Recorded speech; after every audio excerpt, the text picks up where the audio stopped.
So guys, ngayon titingnan natin kung ilan ang lalabas dito sa ating mga hiwain na calamares. Yan. Napakatalas ng itak natin guys, galing Pambicol. Napakabisa oh. Oh. Parang dinadaanan lang. At syempre yung galamay, pagdadalawahin lang natin. Oh, dalawa lang. Oh.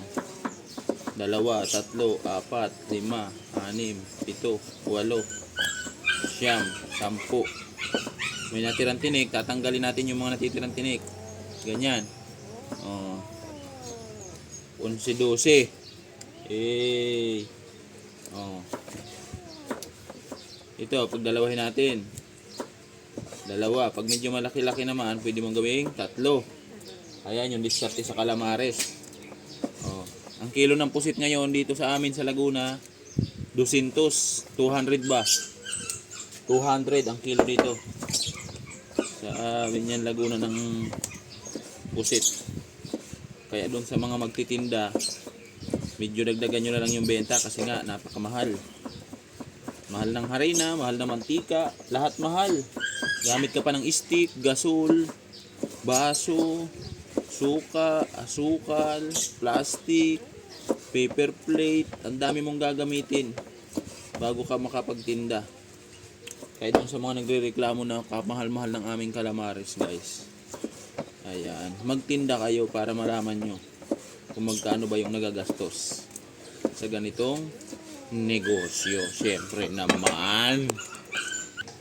At so guys, ang binibili nating calamares, ayan, halagang 3,000. Kailangan mapalabas natin to ng 5,000 para makabawi tayo dun sa ating ingredients. Siyempre naman, kailangan nating bawiin una yung ingredients natin.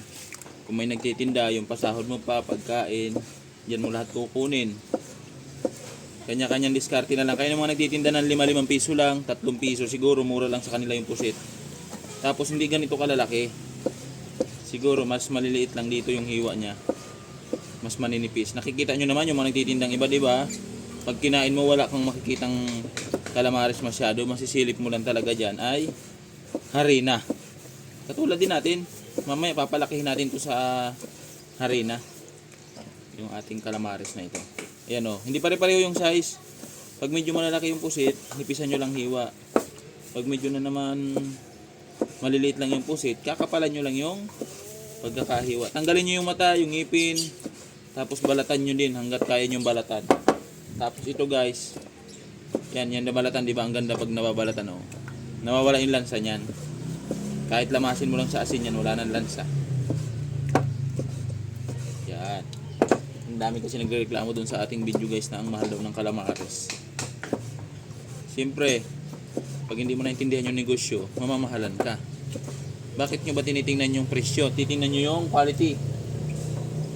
Lagi nyo titingnan. Tsaka yung pagod, yung puhunan. Doon kayo titingin, huwag doon sa kikitayan ng nagtitinda. Kasi natural, kikita yan, negosyo yan eh. Pangit naman magnegosyo ng palugi. Diba? Pag ninegosyo ka tapos gusto mo palugi, huwag na lang. Tsaka kung may murang pusit yan sa inyo, dalhin nyo dito sa tabi ko. Tingnan nyo kung ano yung pinagkaiba. Ayan. Siguro sa lasa, isa lang. Siguro sa size, doon tayo magkakatalo. Maliit lang itong tingnan sa cellphone. Pero pag nandito sa personal, pwede mo itong gawing bracelet. Ayan. Mga 3 nito, pwede mo nang gawing kwintas.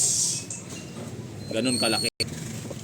At doon naman, sa mga gusto maghanap buhay at gusto magsimula ng ganitong negosyo, siyempre una nyo pupundarin yung cart nyo. Pupundar ka ng cart. Pag bisikleta, gastos ka dyan mga 15.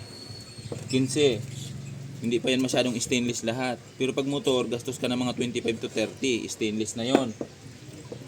Tapos bibili ka pa ng payong. Bibili ka pa ng kawali. Bibili ka ng gasol. Double burner na kalan. Bibili ka ng tray. Bibili ka ng strainer na hanguan. Bibili ka ng timba, saludan ng mga latak. Bibili ka ng pansala. Bibili ka ng lagay ng suka. Bibili ka ng baso. Bibili ka ng stick, plastic.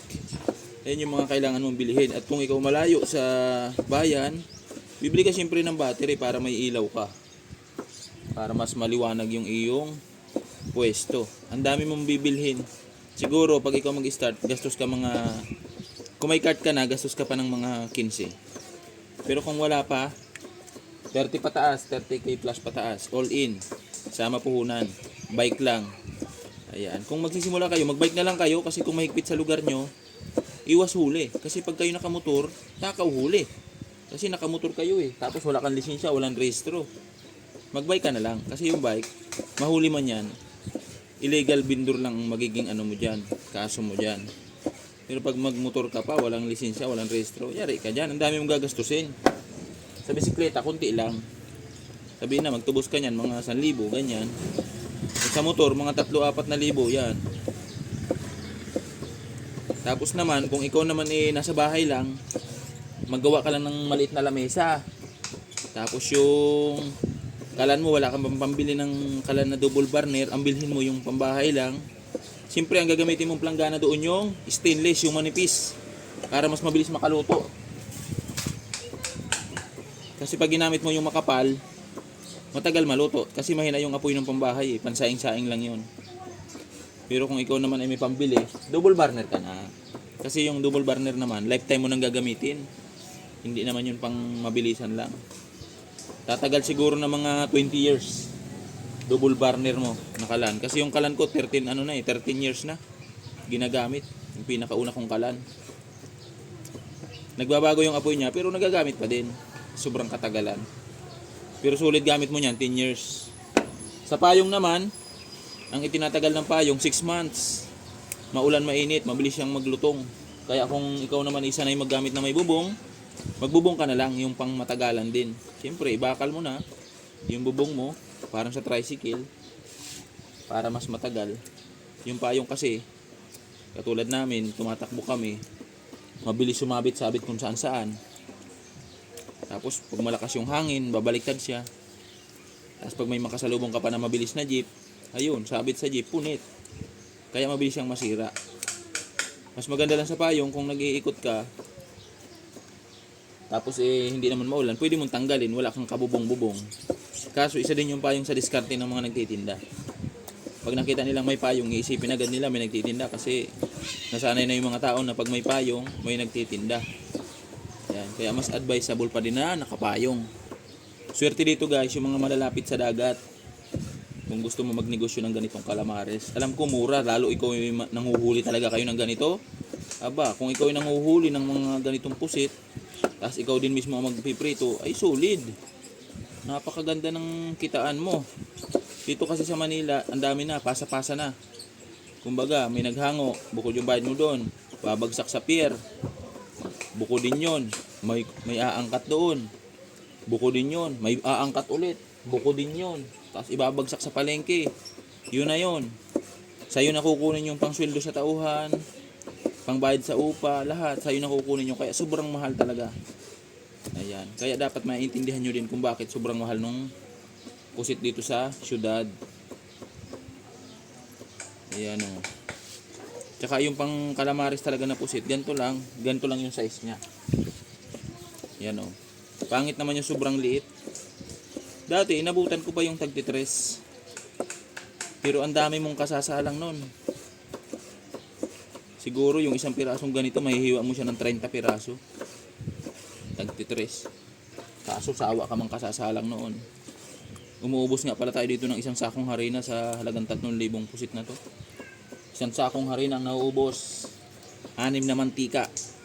Kaya kung hindi ka gagamit ng used oil, talo ka sa mantika. Ito naman guys, kaya nagtataka yung mga bumibili bakit napakalambot ng pusit. Ito, pagkatapos natin hiwain to, diba, bababarin nyo ito sa gatas, yung sterilize. Yung tag 25 lang sa tindahan, sterilize bear brand. Yung tag 25 na nasa pack na papel. Yan yung pambaba dyan. Gusto mong malambot na malambot. Ito naman binibili ko, medyo malambot na siya, kaya hugas na lang ginagawa ko dito. Na ano ko na lang siya sa asin. Kaya minsan soft drinks nakakatanggal din siya ng lansa. Kaya kung ano yung available diyan sa inyo, soft drinks ba o gatas, asin, ayan, pwede nyo gamitin. Siyempre, kanya-kanya na tayo. May kaalaman naman yung iba dyan. Mas may alam pa nga sila. Kasi nagsimula ako nito, hindi naman ako marunong. Nood-nood lang din ako sa mga video. Nung ako nagsimula tinda nitong calamares. Madami naman tutorial dyan. Yan. Sa kitaan naman, okay lang. Nakakasabay din. Tulad ko, naupa ako. Bayad kuryente, tubig, internet, estudyante, panggastos araw-araw pagkain. Nasasalo din naman. Kaya kailangan diskartehan mo lang. Huwag ka lang patamad-tamad kasi pag tatamad-tamad ka ngayon, walang mangyayari sa buhay mo dyan. Pag ang pangarap mo nasa isip mo lang, wala na. Biglang yaman ka dyan. Pero pag ang pangarap mo ginagalaw-galawan mo, ay may pag-asa. Pero pag yung nakahiga ka taas, ang pangarap mo, tuwan-tuwa ka, nakala mo, ginagawa mo, nakahiga ka lang. Nako. Pas! Shoutout din pala dyan doon sa mga mahilig sa galamay. Ayan, sino dyan yung mahilig sa galamay guys? Di ba napakasarap nitong galamay no? Pero tinatanggal ko yung panga kasi matigas to. Yung iba ayaw nila nito. Kaya inaalis ko siya kay may mga ulo, inaalis ko. Nakikita nyo yung mga tinatanggal ko dyan. Ayan. Tulad nito. Kung tutuusin, pag iniwa mo siya sa gitna, ayan, pwede mo ba siyang pakinabangan? Ngayon, inaalis ko lang tong pinakapanga. Pero pwede ko yung isama. Kasi hindi naman lahat ng customer gusto yung matigas. Di ba may gusto ding malambot? At so yun guys, maraming salamat pala sa mga nanonood. Ayan, huwag kayong kakalimutan mag-subscribe dito sa ating YouTube channel, Bert Fortis Vlog. Siyempre naman, pasupport naman ang ating small channel na to. Ayan o. Para lagi kayong updated doon sa mga i-upload kong video. Malay mo, makapaghiwa pa tayo ng galunggong, ganyan. Marami akong alam na negosyo. Hindi ko lang magawa ng sabay-sabay kasi nag-iisa lang ako. Dapat madami din ako. Kaya ngayon, pag-aaralan ko maging Naruto. Times 2 hanggang maging 10 ako. At doon sa mga gustong bumili na malalayo guys, pasensya na, gutom muna ang abutin nyo ngayon. Ano? Kasi malayo ako, Binyan Laguna ako eh. Pero taga Bicol. Bicol ako. Hindi lang ako nagninegosyo doon kasi mahina naman yung mga ganito dyan sa probinsya. Dapat dyan sa probinsya, ang tinda mo talaga gin. Mga inihaw. Yan ang mga patok dyan. Yan, hanggang dito na naman yung video ko kasi masyadong mapapahaba. Baka kayo ay antukin kakapanood ha. Maraming salamat. Abang na lang kayo sa pagluluto ko mamaya.